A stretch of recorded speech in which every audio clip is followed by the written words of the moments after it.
Hello students, good afternoon students. तो आज हम अपने उसी चैप्टर को आगे कंटिन्यू करते हैं, इन्वेस्टमेंट मल्टीप्लायर को।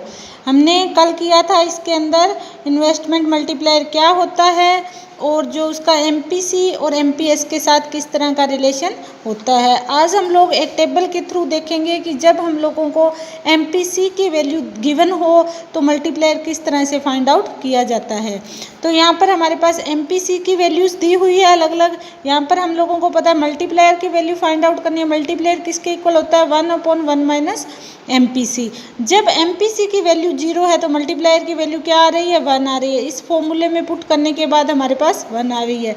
उसी तरह से एमपीसी की वैल्यू 1/3 है तो मल्टीप्लायर कितना आ रहा है? 0.5 आ रहा है। जब एमपीसी 1.2 है तो मल्टीप्लायर कितना आ रहा है? 2 आ रहा है, मतलब उससे ज़्यादा होगा। यहाँ पर ये भी चीज़ देखने को मिलती है, जिस तरह से ये बढ़ रहा है तो हमारे पास जो मल्टीप्लायर है उसकी भी वैल्यू बढ़ रही है। मतलब इन दोनों का क्या है? डायरेक्ट रिलेशन है। ये तो वैल्यू फाइंड आउट करनी आती होगी ना, फॉर्मूले में पुट कर कर किस तरह से सॉल्व आउट किया जाता है। ओके, तो आप लोगों को ये पता होना चाहिए यहाँ पर जब एमपीसी का मूल 0 होता है ना तो हमारी जो मल्टीप्लायर की वैल्यू है ना मिनिमम होती है। क्वेश्चन पूछा जाए कि मल्टीप्लायर की वैल्यू मिनिमम कब होती है? जब एमपीसी 0 होगा। और जब एमपीसी हमारा 1 होगा तो हमारी जो है मल्टीप्लायर की वैल्यू मैक्सिमम होगी। और कितनी होगी? इन्फिनिटी के इक्वल होगी। जो मल्टीप्लायर की वैल्यू मैक्सिमम कितनी हो सकती है? मतलब इन्फिनिटी तक हो सकती है। और मिनिमम कितनी हो सकती है? 1 हो सकती है। 1 कब होगी? जब एमपीसी का वैल्यू है जो 0 होगी। और इन्फिनिटी कब होगी? जब एमपीसी की वैल्यू है जो हमारे पास 1 होगी। ओके, आगे देखते हैं हम इसकी वर्किंग प्रोसेस मल्टीप्लायर की जो है वो क्या है। ओके, इसकी जो प्रोसेस है उसमें पहले क्या होता है, हम इन्वेस्टमेंट में चेंज करते हैं। हमारी इन्वेस्टमेंट में चेंज होने की वजह से हमारी इनकम में चेंज आता है। इनकम में चेंज आने की वजह से हमारी चेंज इन कंजम्पशन में चेंज आता है। उसके अकॉर्डिंग फिर हमारी चेंज इन इनकम में होता है। ये प्रोसेस इसी तरह से चलता रहता है। ओके, पहले क्या है? इन्वेस्टमेंट में चेंज होगा, उसकी वजह से इनकम में, इनकम की वजह से कंजम्पशन में, कंजम्पशन की वजह से चेंज इन वाई में, मतलब फिर से हमारी इनकम में चेंज होता जाएगा। इसे हम एक टेबल के थ्रू देखते हैं कि इस तरह से मान लो ये टाइम पीरियड दिया हुआ है और इन्वेस्टमेंट चेंज की गई है।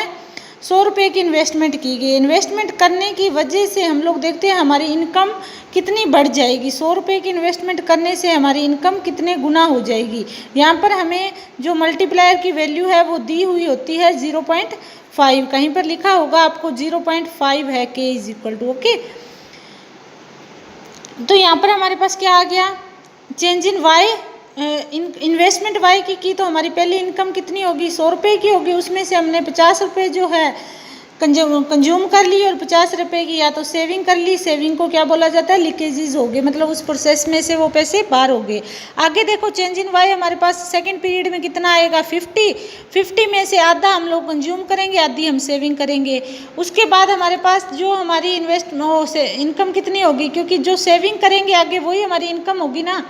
तो इनकम हमारी कितनी है? 25 इनकम में से आधा हमने कंज्यूम किया, आधा सेव कर लिया। इस तरह से ये प्रोसेस हमारी लगातार चलती रहेगी। लास्ट में देखेंगे जो हमारी इनकम है, हमने इन्वेस्ट तो 100 रुपये का किया था पर इनका एड डाउन करने के बाद इनकम है वो कितनी आ रही है?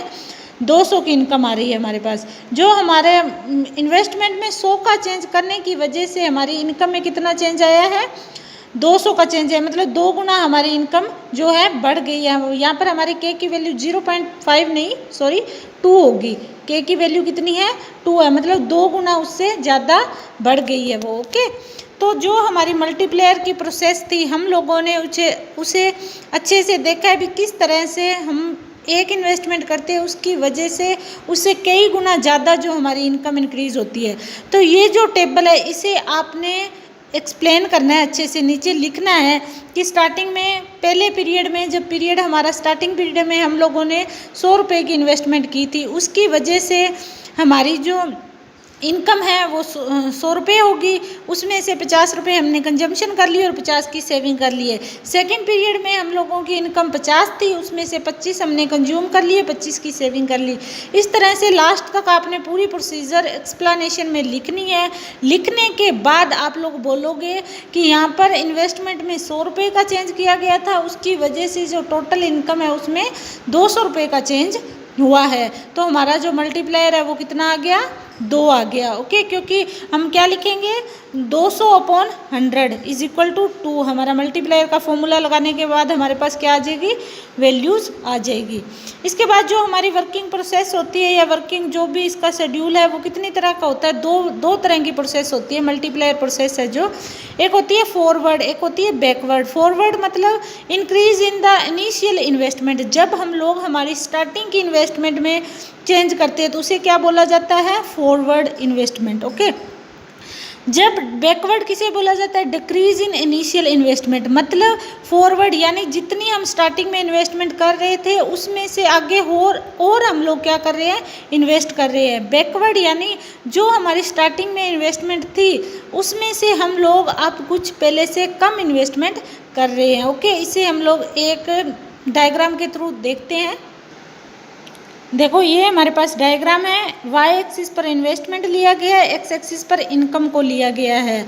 जो हमारी 45 डिग्री पर एएस जो सप्लाई कर्व निकल रही है एग्रीगेट, इसे क्या बोला जाता है, इनकम कर्व भी बोला जाता है। ये किसके इक्वल है, वाई के भी इक्वल है। ये जो हमारे प्रॉपर ग्राफ को 55 डिग्री पर कट करती है, बिल्कुल 2 पार्ट्स में डिवाइड करती है। ओके, उसके बाद हमारे पास एग्रीगेट डिमांड है। एग्रीगेट डिमांड किसके इक्वल होता है, इन्वेस्टमेंट के इक्वल होता है कि हम लोगों ने कितनी इन्वेस्टमेंट की है। एडी हमें किसको शो करता है, आई को शो करता है।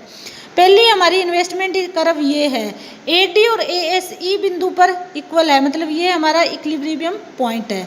ओके, इसके बाद हम लोग देखते हैं कि जब हमारी इन्वेस्टमेंट बढ़ती है, इन्वेस्टमेंट इनिशियल इन्वेस्टमेंट को हम लोग इंक्रीज करते हैं, आई से आई बन जाते हैं, तो हमारी एडी कर्व ऊपर की ओर शिफ्ट हो जाती है और ये जो एएस कर्व है उसे आर पॉइंट पर कट करती है। आर पॉइंट पर कट करती है मतलब ई से आर की ओर बढ़ रहे हैं, तो ये क्या हो गया हमारा फॉरवर्ड एक्शन। यानी कि जो फॉरवर्ड हमारी प्रोसेस है वो ये है, पहले वाली इनिशियल में जितनी इन्वेस्टमेंट हो रही थी उससे क्या इन्वेस्टमेंट अभी ज़्यादा है।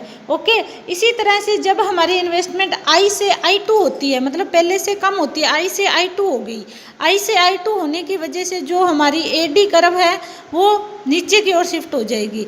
नीचे की ओर शिफ्ट होगी तो वो एस को एम पॉइंट पर कट करेगी। एम पॉइंट पर मतलब अब हम लोग कहाँ से कहाँ आए हैं, ई से एम तक आए हैं, तो ये हमारा क्या है, बैकवर्ड, पीछे की ओर हम चले गए, बैकवर्ड एक्शन इसे बोला जाता है। तो ये हमारी फॉरवर्ड प्रोसेस है, ये हमारी बैकवर्ड प्रोसेस है। डायग्राम को बनाने के बाद आपको पता है इसकी एक्सप्लेनेशन तो आपने नीचे हर हाल में देनी ही है। ओके, इसके बाद हमारा एक छोटा सा टॉपिक और है, इसी के साथ अटैच है। ये इन्वेस्टमेंट वाला तो हो गया, इसी टॉपिक के अंदर थोड़ी सी चीज़ें और इंक्लूड है। उन्होंने पूछा है मीनिंग ऑफ फुल एम्प्लॉयमेंट का क्या होता है, एम्प्लॉयमेंट मीनिंग क्या होता है, कौन सी सिचुएशन को फुल एम्प्लॉयमेंट की सिचुएशन बोला जाता है। Full employment is the situation where all those people who are willing and able to work at the exacting wage rate getting job without any difficulties. मतलब फुल एम्प्लॉयमेंट वो situation होती है जिस situation में जिन लोगों को काम मिल रहा है वो काम करने के लिए इच्छुक भी है और जितनी मजदूरी उनको मिल रही है वो उस मजदूरी पर काम कर रहे हैं, किसी भी तरह की उन्हें कोई भी डिफ़िकल्टीज़ नहीं आती, उसे क्या बोला जाता है, फुल एम्प्लॉयमेंट की सिचुएशन हमारे पास है। ओके, आगे हमारे पास इसी में है वॉलंटरी अनएम्प्लॉयमेंट क्या होती है। Voluntary unemployment is a situation where person is employed because he is not willing to do job at the existing wage rate। मतलब वो लोग जो उनको काम तो मिल रहा है पर काम करने की उनकी इच्छा नहीं है, वो बोलते हैं कुछ भी आपने रीज़न देते हैं XYZ की हमारी वेज रेट कम है उसकी वजह से वो काम नहीं करते।